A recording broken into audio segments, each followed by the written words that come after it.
Welcome to the first episode of Talk to Ambassador program. I'm your host, Asiel Stubaldna, and I'm joined today by Ambassador of Spain to Kazakhstan, Mr. Jorge Urbiola. Mr. Ambassador, thank you for joining us today. Thank you very much for the invitation, Asiel. To begin with, before we move forward to talking about bilateral ties, Spain, like many countries in the world, is still reeling from the consequences of the pandemic. And if you could tell us briefly, how does Spain overcome the pandemic? Well, fortunately, we can say, to start with, that Spain has left the pandemic behind, both in sanitary as well as in economic terms. As regards the latter, we had severe consequences the first year. Back in 2020, our GDP suffered an 11% of decrease. But this year, already in the first months of 2021, we have a growth of 6.5%, and the forecast, the outlook for next year is that we will reach 8%. So, as I said, we can say that we have left behind the pandemics. Basically, I would say that the key in order to solve this severe situation was the EU generation funds, of which Spain was, together with Italy, the country which received the most. In our case, 140 billion euros, which will be used according to our national recovery plan as I could say an underlying U-turn in our economy. So as I know, you began your term as the Ambassador of Spain to Kazakhstan just recently in August. Could you tell us about your agenda and your vision of the bilateral ties between Spain and Kazakhstan? Yes, well, as you said, I arrived 2 months ago, but I have to lay greater stress on the fact that I'm not a newcomer. Over the last 4 years, I was in charge of the relations with Central Asia within the Ministry of Foreign Affairs. So this is a continuation of the work which I previously carried out over the last 4 years. I am very happy to continue this work. First of all, I would like to underline that our relations, bilateral relations, are, if I had to give an adjective, excellent. Excellent bilateral relations in political terms. 10 years ago, we signed a strategic agreement. We are therefore strategic partners, both Spain and Kazakhstan. The pace of high-level visits has been working very well at a very high pace over the last 10 years. We have great collaboration in both ministries of foreign affairs, in candidatures, in non-proliferation, where Kazakhstan is a leading country in the world. But if I had to say something, I would say that due to these excellent bilateral political relations, I think we should work more in tightening our economic relations.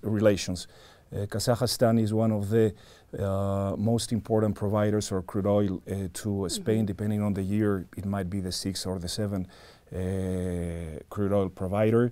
But we want more. We want to diversify our trade relations. We want them to increase. We also want our stock investment also to increase. So I would like to say that in the next years, my intention is to work on the economic agenda and put it at the level of the political relations, which, as I said, are already excellent. And talking about trade and investment relations between Kazakhstan and Spain, what was the impact of COVID-19 outbreak on them?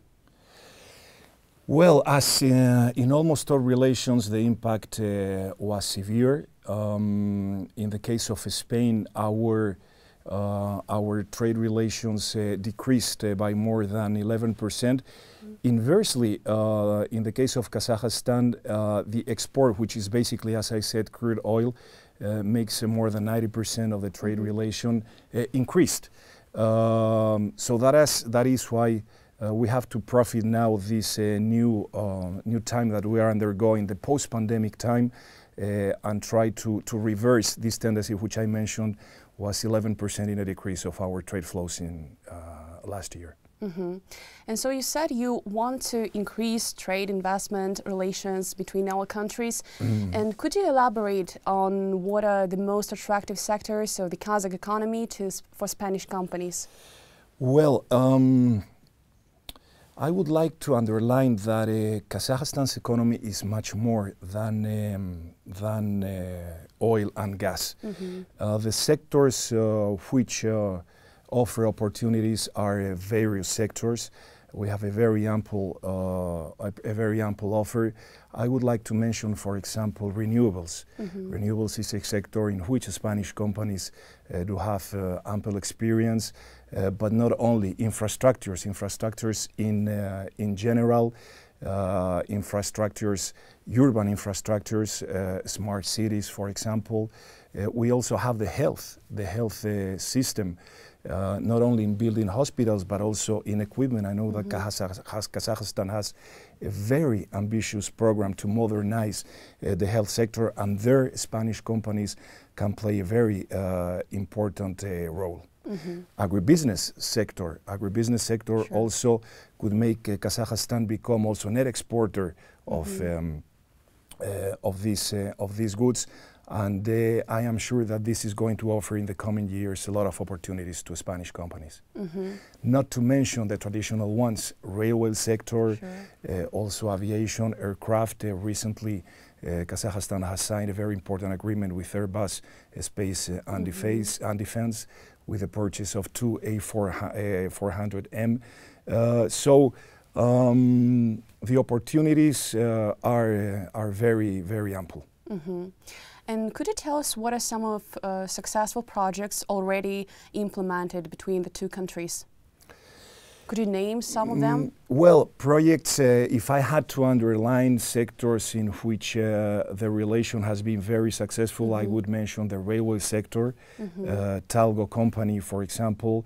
Inditex is working also very well, textile sector, where we have most of our investment here in Kazakhstan. The one I mentioned, aircraft with Airbus, but also in the health sector, Spanish companies are knocking to the door of Kazakhstan's market. 2 weeks ago, we held in Spain the Bilateral Economic Commission together with the Business Forum. It was very important because for the first time, B2B meetings took place very intensely between Kazakh and Spanish companies. The Bilateral Commission identified sectors, identified problems that we need to solve. So I would say that the outlook seems very, very promising. So this year, Spain and Kazakhstan marked 29 years since the establishment of diplomatic relations, and Spain recognized the independence of Kazakhstan. I mean, established diplomatic relations with Kazakhstan just a few months after Kazakhstan gained independence in December 1991. What are your vision of what lies ahead in the development of our bilateral ties, and what could be the potential challenges? I think that in our previous latest two high-level visits, as you said, which I can mention, one was our Vice Minister Cristina Gallac, who was here earlier this year. Also, Minister Tluberdi visited Madrid in July. These two meetings showed that the relation is outstanding, but both diplomatic services, Kazakh and Spanish services, we are very demanding, and we want to work more and even to bring this relation to higher levels. There are new grounds for cooperation. I could mention one, which is a new sector of cooperation, for example, which is international aid cooperation. Kazakhstan, as you know, has recently established a cooperation agency, KazAid. Spanish has its own one with experience for almost 30 years, ICID. And during the visit of Minister Tluberdi, both directors signed a memorandum and we opened a new time for collaboration between both agencies. We have held very fruitful meetings so far in these months, and the idea is to collaborate precisely in Afghanistan.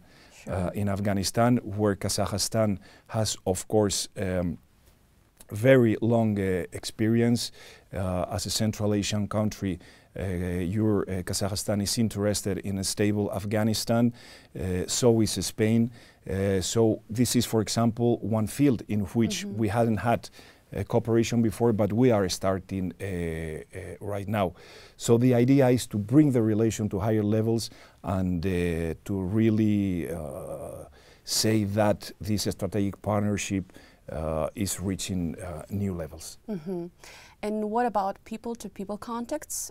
Because Spanish language and culture is becoming increasingly popular in Kazakhstan, with more Spanish centers opening their doors in the country. Well, fortunately, Spain has a universal language, a culture. I would like to underline that our language is important, not only because of Spain, but also because this is spoken in a whole continent, in America. I know the interest of the Spanish language here in Kazakhstan. I have already visited myself two universities where we have professors, Gumilov University as well as Nazarbayev University. I know the interest of Kazakh students. So the intention is, at least from my part, to deepen. I think that a relation is not only political, is not only economic, but also cultural, as you mentioned. One of my objectives is to be able to open an Instituto Cervantes here here in Kazakhstan. Just in this month, for example, I held conversations, and we are going to sign a cooperation memorandum with a publisher, a Kazakh publisher, to translate and to publish Spanish authors.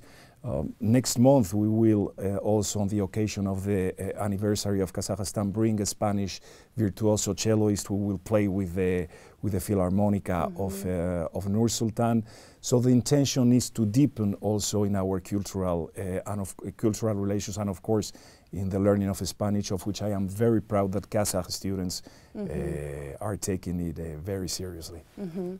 As I know, during the recent high-level visits, the meeting agenda also included the potential launch of direct flights between Kazakhstan and Spain. What is the progress on that, if you could elaborate too? Well, because of the pandemic, there has been no progress, effective progress. But as you say, this is in our agenda. We want more Kazakh visitors to visit Spain. I know, as you said, the interest that my country has in your own.